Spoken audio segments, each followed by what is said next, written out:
Welcome to Study Time, a televised home learning program produced by Rwanda Education Board. Hello students, welcome to TV Learning Program.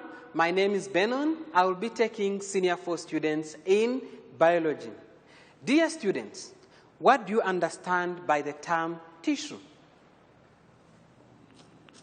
What do you understand when we talk about the term tissue? A tissue is a group of similar cells which are specialized to perform a particular or specific function. And how many types of tissues are commonly found in human? Excellent. We have epithelial tissues, we have connective tissues, we have muscular tissues, and nervous tissues. There are 4 types. Can we repeat together? We have epithelial tissues, we have connective tissues, we have muscular tissues, and nervous tissues or nerve tissues. So from the previous lesson, we talked about tissues. We described different types of epithelial tissues. We saw their functions. We saw their location in the body. So today, our lesson is from Unit 5. Unit 5, which is diversity of specialized tissues, and the lesson is muscle and nervous tissues, which means our concern today is about muscular tissues and nerve tissues. By the end of this lesson, make sure you're able to differentiate 3 types of muscle tissues. Make sure you're able to differentiate 3 types of nervous tissues. Dear students, when we talk about a specialized tissue, what do you understand? A specialized tissue is a tissue which has similar cells that have specific functions in the body. That means these functions can be secretion or production of useful substances. Maybe it can be absorption, selecting useful nutrients which are needed by the body. Let it be diffusion, movement of molecules from the region of high concentration to the region of low concentration through a semi-permeable membrane, or it can be protection. Some of the tissues may be responsible for protecting organs. So today, our concern is about muscle tissues. Muscle tissues are specialized for contraction and relaxation. That means if I have my arm like this, I have muscles. Remember, these muscles are connected to bones. And these muscles can contract and relax. In the process of contracting and relaxing, I can be able to get my chalk, to use it, I can pick it from the table, and so on. So the function of muscle tissues is contraction and relaxation. These muscle tissues are made up of cells which are elongated. Remember, a tissue is a group of cells, and these cells are known as muscle fibers. They contain contractile proteins, which we call actin and myosin. These are important proteins which are responsible for contraction and relaxation of muscles. When you talk about the process of protein synthesis in our body, think about actin and myosin being produced, and they are important in our muscles because they bring about contraction and relaxation. And in that process, there is short and elongated cells which bring about that contraction. There are 3 types of muscle tissues.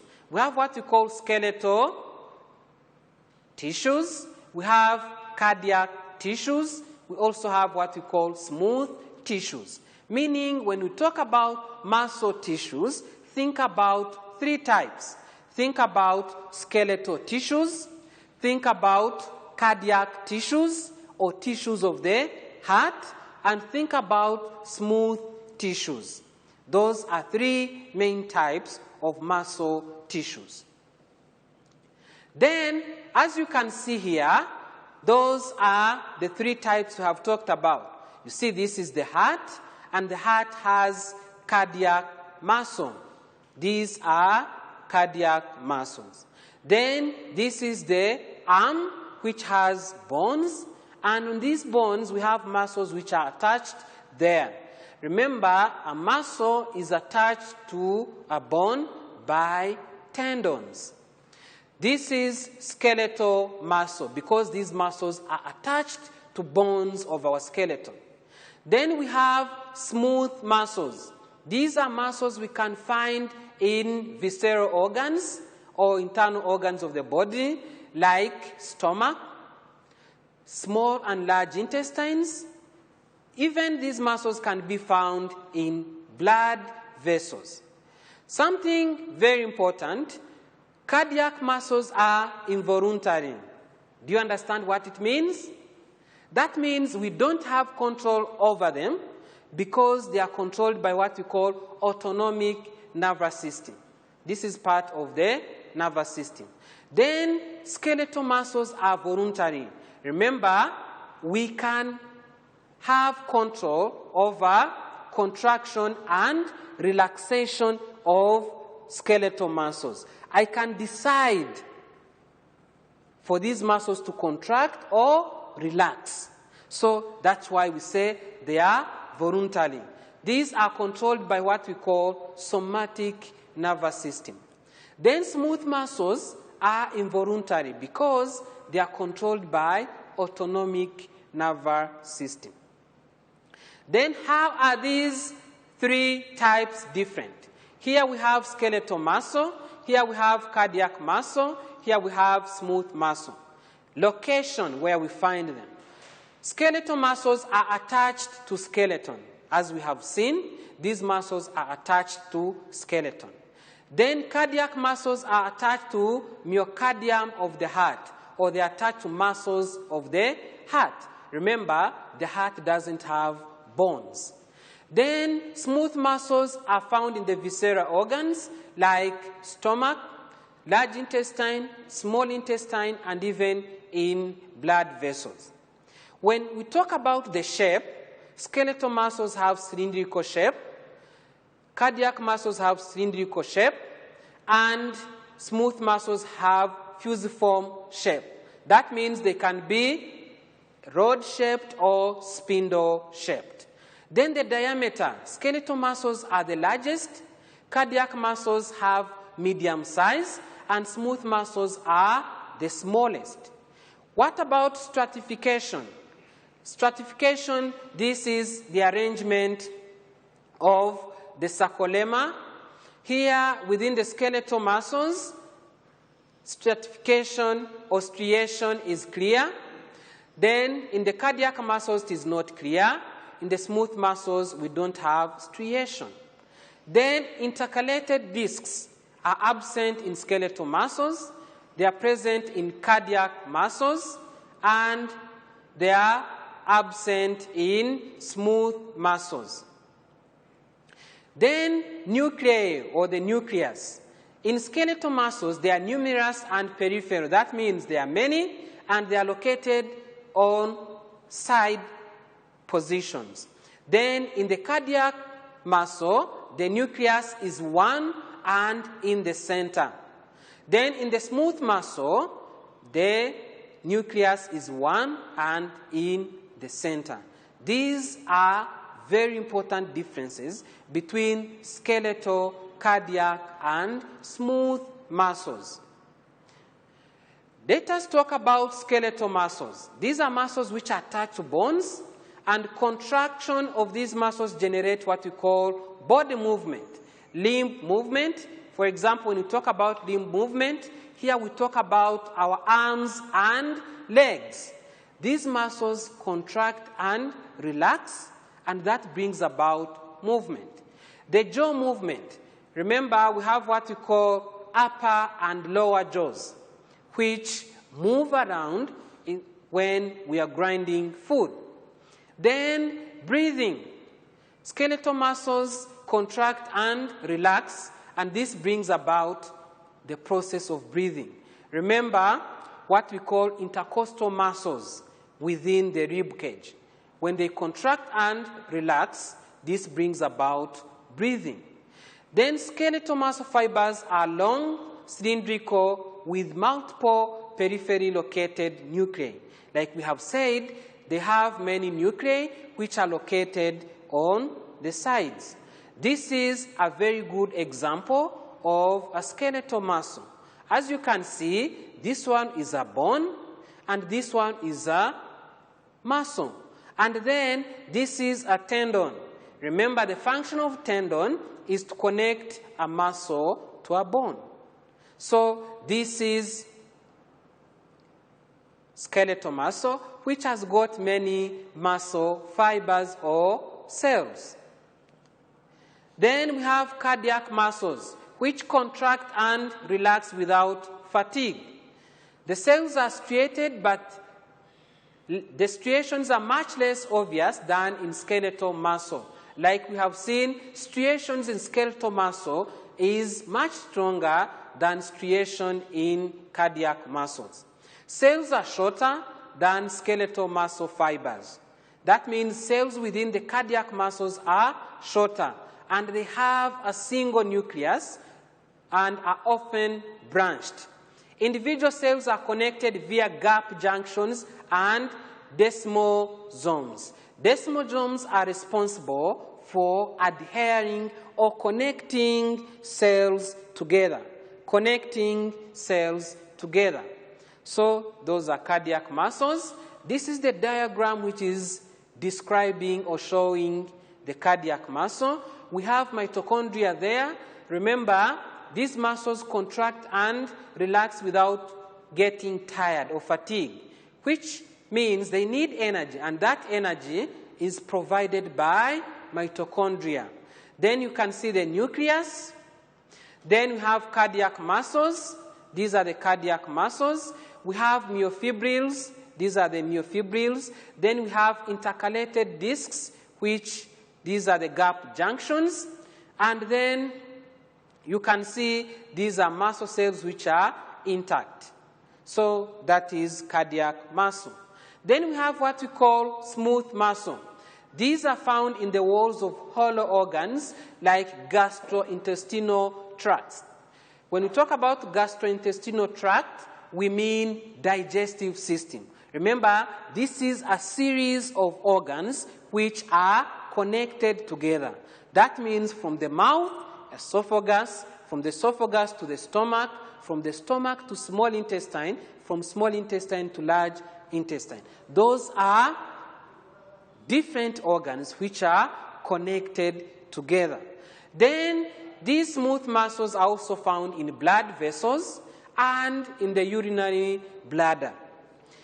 They bring about contractions of these muscles, propel the fluid or the materials through the organs. Like when these muscles contract and relax in the gastrointestinal tract, that brings about the movement of food from one place to another. Remember what you call peristalsis, or the movement of food along the esophagus. So that is caused by contraction and relaxation of muscles. Then when these muscles contract in the blood vessels, that means blood can move from one part to another. When they contract and relax in the urinary system, that means blood can be pushed from kidneys to ureters, from ureters to bladder, from bladder to urethra. So these smooth muscles are very important. Like we have said, we can find them in the stomach, we can find them in the small and large intestines, we can find them in blood vessels, we can find them in bladder, ureter, and urethra. Then this one is a diagram showing the smooth muscle. Like you can see, this is a Vascor which has neurotransmitters. Remember, neurotransmitters are very important in transmission of nerve impulse from one part to another. Then we also have what we call nervous tissue. Nervous tissue is specialized for communication and composes the brain, spinal cord, and peripheral nerves. Remember, those are three components of nervous system: brain, spinal cord, and peripheral nerves. The tissue consists of the major cell types. Here we talk about neurons and the glial cells. Neurons are very important in communication with each other via electrical and chemical signals. Remember, neurons are responsible for transmission of nerve impulses. They have nucleated cell bodies. That means their cell bodies have nucleus. And two types of elongated cellular processes where we talk about dendrites. Dendrites receive signals, and then axons which send signals. The function of glial cells are support cells of the nervous tissue. That means glial cells are responsible for supporting nervous tissues. Let us see three main types of neurons. Remember, we have what we call sensory neuron, we have what we call relay neuron, we have what we call motor neuron. When we talk about sensory neuron, this one is responsible for transmission of nerve impulses from the effectors to central nervous system. When we talk about effectors, we mean organs or muscles which respond to stimulus. That means if I touch something, here I have receptors, and the information will be transported by sensory neurons to the central nervous system, so that the central nervous system can know that my fingers are holding the chalk. So that information is transported by sensory neurons. Then relay neuron or interneurons, these ones are responsible for connecting sensory and motor neurons. The function of relay neuron is to connect sensory and motor neurons. Then we have motor neuron. This motor neuron is very important in transmitting nerve impulses from central nervous system to the effectors. Here, effectors are organs which respond to the stimuli. For example, if the brain instructs me to remove this arm from the table, I remove it. If the brain instructs me to put this chalk on the table, I put it there. The message is transported by motor neurons. Now, these neurons have what we call dendrites, like we have seen. The function of dendrites is to receive electrical or chemical impulses. Then these dendrites are connected to what we call cell body. This one is the cell body. If they say nucleated cell body, that means the cell body has the nucleus. Remember, these are cells, and if they are cells, they have nucleus. Then from there, you can see we have what we call axon. And the function of axon is to transport the nerve impulse which has been received by dendrites. Then this is the long axon, and on the axon we have what we call myelin sheath. And the function of the myelin sheath is to insulate the axon. Then you can see in between the myelin sheath we have what we call the node of Ranvier. This node of Ranvier, the nodes of Ranvier speed up the transmission of nerve impulses. Dear students, sometimes terms like unipolar neuron, bipolar neuron, or multipolar neuron are commonly used. When they talk about unipolar neuron, just think about one way leading to the cell body. If they talk about bipolar neuron, that means two ways going to the cell body. If they talk about multipolar neuron, that means many ways leading to the cell body. Let us have a look at the motor neuron. As you see here, this motor neuron has very many dendrites which are connected to the cell body. That means having many dendrites connected to the cell body makes this motor neuron a multipolar neuron because it has many ways which are leading to the cell body. So, dear students, before we wind up, before we finish our lesson today, let us make a quick review of what we have discussed today. We have talked about muscle and nervous tissues. With muscle tissues, we have talked about three types. We have talked about skeletal muscles. We have talked about smooth muscles. We have talked about cardiac muscles. Skeletal muscles are muscles connected to our bones by tendons. Cardiac muscles are muscles of the heart.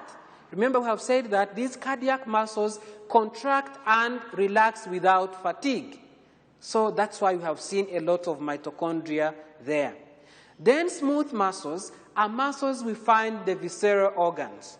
We have said these muscles are commonly found in the stomach, in the small intestine, in the large intestine, in the urethra, ureter, bladder, and even in blood vessels.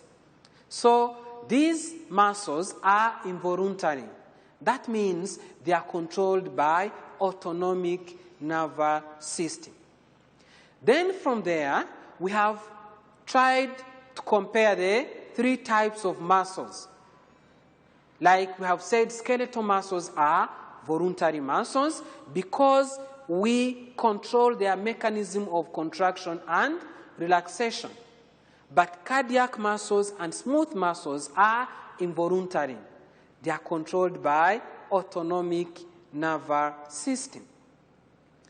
Then we talked about each type one by one, and these muscles are very important to our body.